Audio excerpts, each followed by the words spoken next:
Japan, 1953, Sapporo Municipal Film Archive, Hokkaido. An assistant projectionist, Haruo Takeda, was found dead beside a tangled reel of 16mm film. The autopsy listed electrocution by projector fault, but staff swore the power had been cut hours earlier. They said the reel hadn't appeared in the logbook. No title, no studio mark, only a strip of nitrate stock burned at its edges. Everyone assumed it was a prank from a neighboring studio. Yet the reports wouldn't stop. Dizziness, fainting, and vivid hallucinations among those who touched the silent reel. In 1960, Asahi Graph published a short human interest note, "Film that cannot be shown. Archive staff request Shinto cleansing." Today, a small brass cabinet in the Sapporo Museum of Media holds a blackened reel behind glass. And decades later, when Hollywood softened the story into a haunted videotape, the curator whispered, "They left out how real it felt the first time we heard it move." Hokkaido University's Department of Cultural Media recorded the acquisition of several unmarked film reels from a defunct Tokyo studio, Seiyo Cinematics Ltd., in April 1953. According to the university records, most contained newsreels and wartime propaganda. One canister was labeled simply Case 7 with no other identifying information. The carbon-copied acquisition receipt, number 2197, now preserved in the Sapporo City Museum's digital archive, bears the signature of projectionist Haruo Takeda, age 28. That evening, according to subsequent statements to police, Takeda's colleague Aya Nakamura recalled hearing him say, "The faces don't match the clothing, it's spliced wrong." She thought nothing of it at the time. The nitrate stock's edge code placed its manufacture around 1936, several years before Seiyo Cinematics began operations. This discrepancy was noted, but not investigated. Police photographs taken after Takeda's death show the reel fused in a continuous loop, still threaded through an Ikey projector. The machine appeared undamaged but would not power on when tested. The film itself had melted in several places, creating a permanent sealed circuit. Laboratory analysis found traces of salt in the emulsion, though no water damage was evident. The university administration classified the incident as an electrical accident. The report was filed under equipment malfunction and marked for routine follow-up. Yet, university maintenance logs show no subsequent safety inspection was ever documented. Between May 1953 and February 1954, 3 archive staff members independently reported experiencing what the duty manager's log described as pressure in the ears, momentary nausea, and persistent after images while cleaning film stock in storage room B12, where Case 7 had been relocated. The university physician diagnosed these symptoms as mild hysteria and eye strain common to projection work. Aya Nakamura, who had transferred to cataloging duties after Takeda's death, submitted a formal letter to the Sapporo police station dated February 17, 1954. The original document, preserved in municipal records, described an unmistakable smell of seawater in the windowless basement room. The investigating officer noted in his margin comments that this was physiologically improbable given the archive's inland location. Yet, the Sapporo Daily News from February 22, 1954, corroborates that an inspector had documented crystalline residue consistent with dried salt on the concrete floor beneath the canister's shelf. The newspaper account quotes an unnamed university official dismissing the finding. Cleaning compounds often leave similar patterns when dried. When the Hokkaido Film Society cataloged Takeda's personal effects in March 1954, his work diary contained 2 entries that were photocopied for the investigation. The first, dated April 5, 1953, contained only the phrase, "Not mine, don't develop." The second entry had no date, but read, "She looks at me when the frame jumps." The margins of the archived file contain small thumbprints in what appears to be dried emulsion. Someone, perhaps Takeda himself, had inspected the film manually, frame by frame. By summer 1954, Hokkaido University had removed the reel from its academic catalog, citing contamination risk to adjacent materials. The case file regarding Takeda was stamped "Closed, Electrical Accident" and transferred to municipal archives. In the fishing villages north of Sapporo, a different narrative began to circulate. Local accounts preserved in the Otaru Historical Society describe rumors of a suicide recording from before the war. A woman filmed moments before drowning herself in the Sea of Japan. The projection of such an image, locals whispered, brought misfortune to those who viewed it. This rumor appears to have originated in the October 1954 issue of Kitan Club magazine, which ran a speculative article titled "The Drowned Actress Film." While names were altered, the dates and circumstances matched police records of Takeda's death. The magazine was popular among university students, who frequently embellished local incidents with supernatural elements. The story gained enough traction that by December 1954, shrine keepers at Hokkaido Jingu reported finding small folded paper boats left anonymously at the gates, a regional custom for appeasing the restless spirits of those who died by drowning. Shrine records indicate these offerings continued sporadically for nearly a year. Professor Yoshida Tatsuo, then head of Hokkaido University's psychology department, dismissed the phenomenon in his 1955 monograph on post-war trauma and cultural coping mechanisms as communal anxiety finding purchase in unrelated incidents. The university administration agreed, attributing the persistent rumors to the emotional climate of Japan's Reconstruction period, when recycled film stock often carried uncomfortable reminders of the recent past. In October 1957, the Tokyo National Institute of Cinematography requested temporary custody of the K7 reel for chemical stability analysis. Transport receipt number 41 in the Sapporo archive confirms its transfer via overnight rail service on October 11th. The Institute's acquisition log shows it was delivered intact on October 12th and placed in the Institute's climate-controlled vault pending examination. Within a week, a small fire broke out in the Institute's reel storage area. Incident report T117 describes how flames consumed 2 shelves of material before the sprinkler system activated. Fire investigators identified the cause as internal spark ignition of cellulose nitrate through self-heating, a common hazard with unstable film stock from the pre-war era.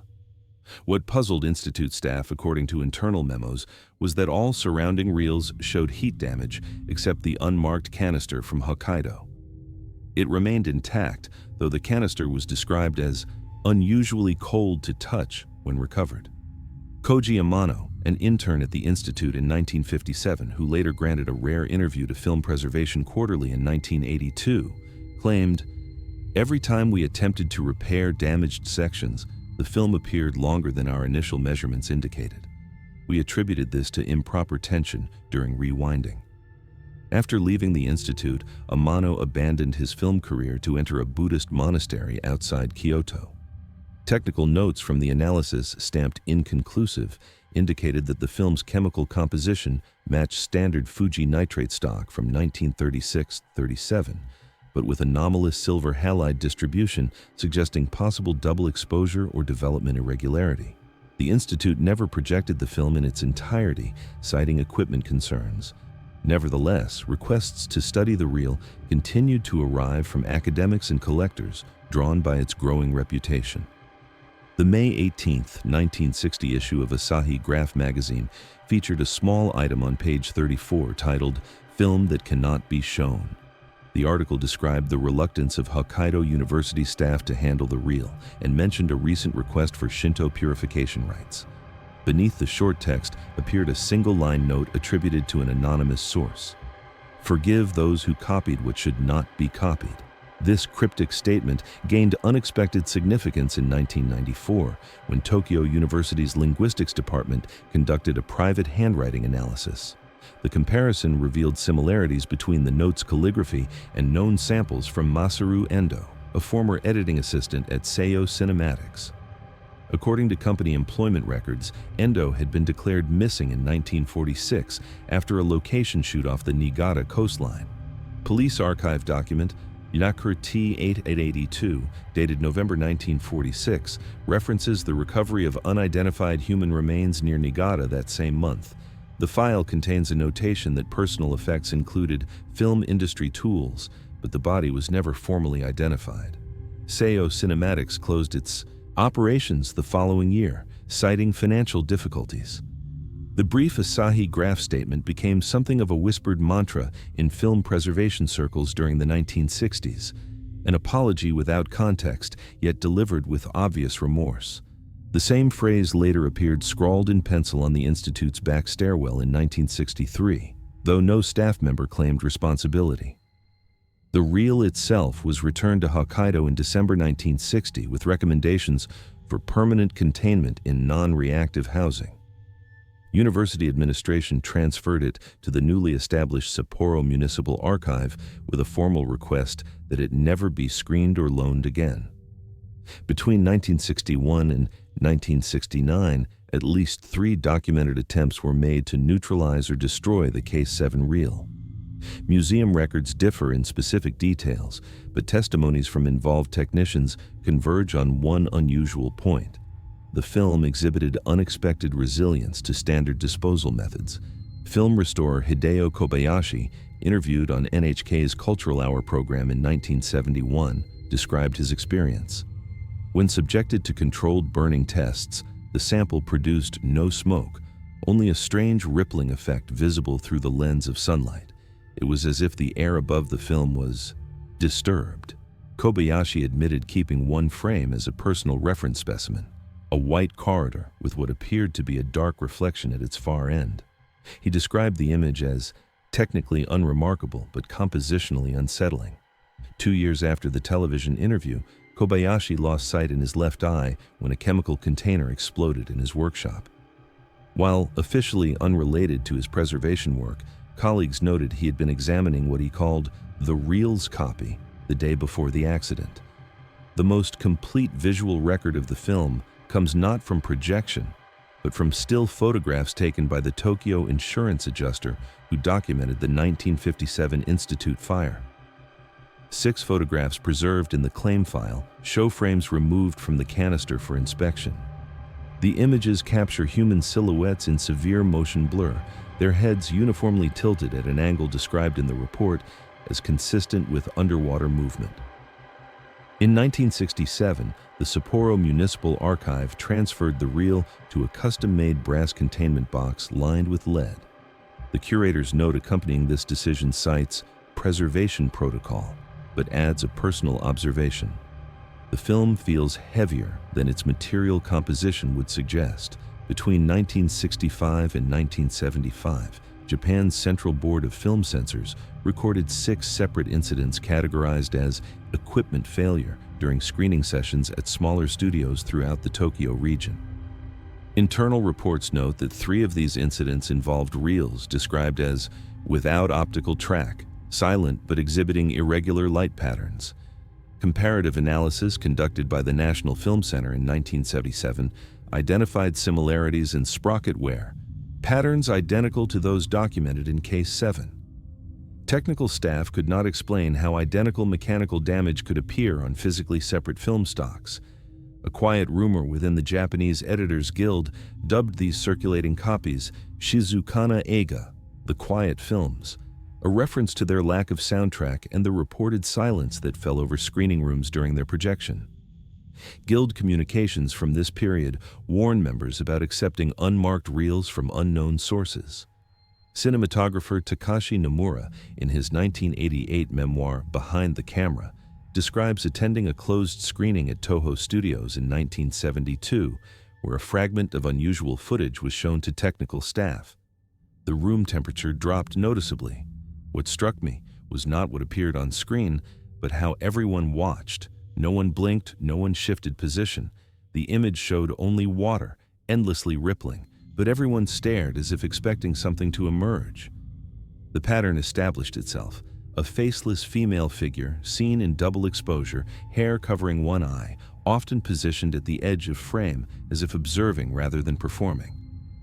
The framing was distinctive enough that film scholars later noted its unconscious replication in student horror projects throughout the 1970s and 1980s. Directors unaware they were borrowing visual language from a source they had never directly viewed. Tokyo Metropolitan Police Report in 1978, 103, filed on April 12th, documents the hospitalization of graduate filmmaker Reiko Tanabe. According to her signed statement, Tanabe had been cleaning and cataloging 8mm reels inherited from a closed university film club when she noticed unusual visual patterns in one unmarked sample. While inspecting the footage frame by frame, her affidavit reads, I observed what appeared to be the same sequence repeating with subtle variations, as if demanding recognition. The repetition created a strobing effect that induced severe disorientation. Medical records indicate Tanabe was admitted to Keio University Hospital with symptoms of acute vestibular dysfunction and temporary visual disturbances. She was treated and released after 48 hours under observation. Laboratory technicians who examined the film developed severe urticaria within minutes of handling the stock. Hospital staff treated and discharged them with a diagnosis of contact dermatitis, likely chemical in nature. The report notes that standard tests failed to identify any irritant substance on the film's surface. The sample was sealed in an evidence container and stored in a police refrigeration unit, where it remained until the department's reorganization in 1983.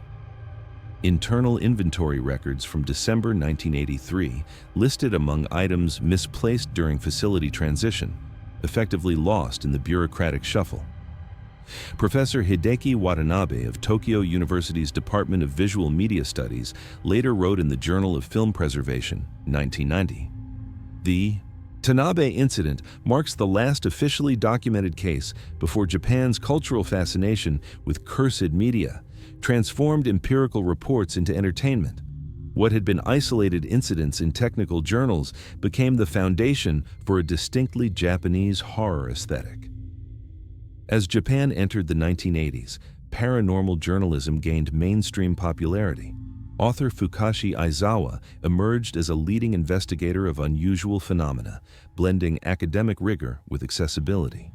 His 1984 article series, Broadcasts from the Well, meticulously traced the connections between documented case numbers and film reels, now conspicuously absent from public archives. Aizawa's research notebooks, later donated to Waseda University, reveal his methodical approach. He conducted interviews with Shinto priests and Buddhist monks who had performed purification rites over damaged film stock at the request of production companies. One monk from Hokkaido is quoted as saying, "We were asked to cleanse not just the material, but what it had reflected, souls caught between images." The National Film Museum publicly denied any connection between scattered reports and a single source reel. Museum director Kenzo Taniguchi told the Mainichi Shimbun in 1985, "Urban legends flourish in technical fields where the public lacks understanding. Film degradation creates unusual visual artifacts, easily misinterpreted by the untrained eye." Despite these official dismissals, visitor records show attendance at the museum's restricted archive wing tripled between 1984 and 1986. Staff reports mention increasing requests to view historical preservation failures, a category that included Case 7, though it was never displayed publicly. Aizawa died suddenly of heart complications in January 1987, just weeks before his documentary, Captured Shadows, was scheduled to air on Fuji Television. The program was shelved indefinitely. His research notebooks, cataloged by Waseda University archivists in 1989, include hand-drawn sketches of frame sequences that would later appear strikingly similar to storyboards for the film Ringu, nearly a decade later. In 1991, novelist Koji Suzuki published Ringu with Kadokawa Shoten Publishing House. The book reimagined the concept of harmful recorded media, transferring the threat from decaying film stock to the more contemporary medium of VHS tape. Suzuki's novel became an immediate bestseller, touching a cultural nerve in technology-embracing Japan. In a 1998 Yomiuri Shimbun interview, conducted as the film adaptation entered production, Suzuki acknowledged reading the 1960 Asahi graph clipping while researching Japan's relationship with recorded regret for an earlier project. He described being particularly struck by the phrase about forgiveness for copying what should remain uncopied. "What interested me wasn't the supernatural element," Suzuki explained, but how technology preserves what we might prefer to forget. Every recording is a type, ghost.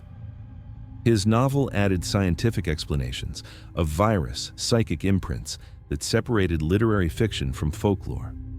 Film historian Miyako Takahashi notes in her 2005 book Frames of Fear that Suzuki made a significant narrative choice. By replacing the drowned technician of the original reports with a psychic child, Sadako, he performed an act of cultural mercy. The victim became empowered, capable of seeking justice rather than merely suffering from technological accident.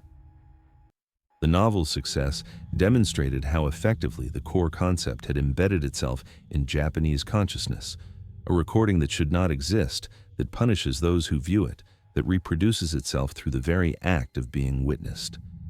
What had begun as isolated incident reports in technical journals had been transformed into entertainment that resonated with modern anxieties about media consumption. The story was already there, Suzuki noted in later interviews. I simply gave it a structure people could safely engage with. When director Hideo Nakata's film adaptation of Ringu premiered in 1998, it catalyzed global interest in Japanese horror cinema. The iconic image of Sadako emerging from a television screen became one of the most recognizable horror visuals of the decade. By 2002, Hollywood had purchased remake rights, releasing The Ring under DreamWorks' banner. Production notes confirm that during pre-production research, American producers flew to Sapporo to gather visual references. Museum director Ayako Takamura verified in a 2003 interview with Kinema Junpo magazine that they specifically requested permission to photograph the burned canister held in the museum's restricted collection. We denied access under Contamination Policy Archive R27, Takamura stated. The preservation requirements for nitrate stock with degradation issues preclude exposure to additional light sources. Despite this refusal, behind-the-scenes footage from the American production reveals a prop canister that bears striking resemblance to the original, down to the characteristic melted edge visible in insurance photographs. Following the international release of The Ring, the Sapporo Museum documented a 40% increase in staff turnover within the Media Preservation Department. Maintenance logs from this period contain repeated notations about security lights flickering in the restricted wing at approximately 2 a.m. Electrical inspection reports attributed these occurrences to aging infrastructure and normal power fluctuations. Film theorist Yoshimura Kenta observed in his 2007 essay, Circular Narratives, that the Hollywood adaptation created a strange recursive effect. What began as documentation became legend, then commercial fiction, then international entertainment.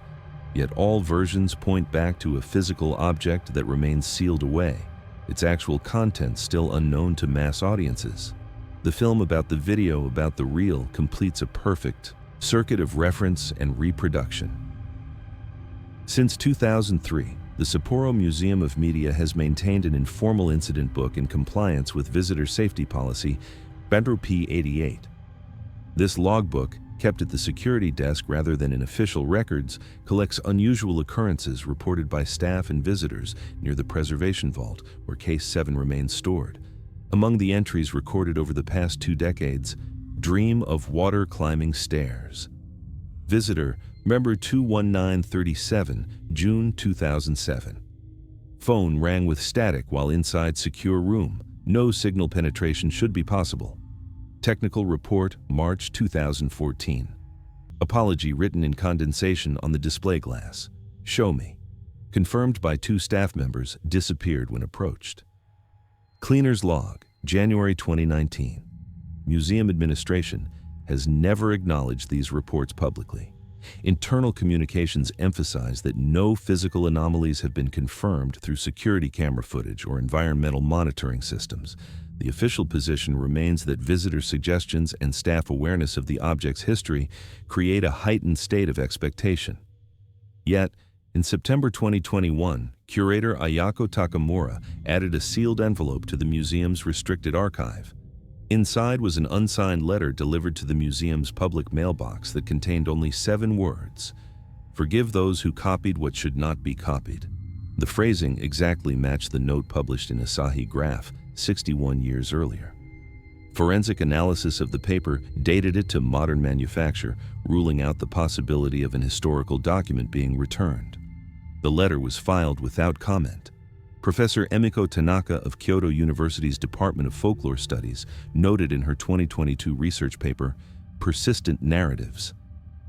The power of this particular story lies not in proving supernatural elements, but in observing how the narrative sustains itself through repetition. Each retelling, whether in academic journals or whispered conversations, adds another splice to the reel. During production of this documentary in autumn 2024, sound engineer Hiroshi Kumi recorded an unexplained audio anomaly while setting levels in the museum's media preservation wing.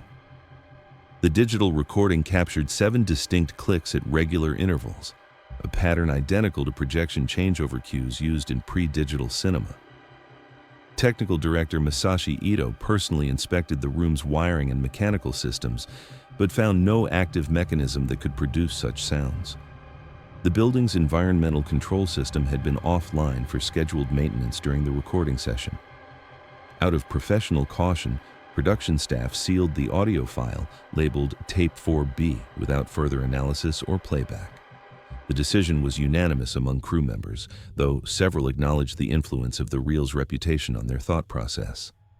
Before departing the facility, the documentary team followed standard museum protocol by signing the visitor log and returning all temporary access credentials. The narrator noted that when touching the brass cabinet housing case 7, the glass felt noticeably cold compared to surrounding display cases, with a subtle vibration detectable against the fingertips, as if air pulsed beneath the surface. Museum director Mei Yamamoto, interviewed in her office rather than near the artifact, offered her professional assessment.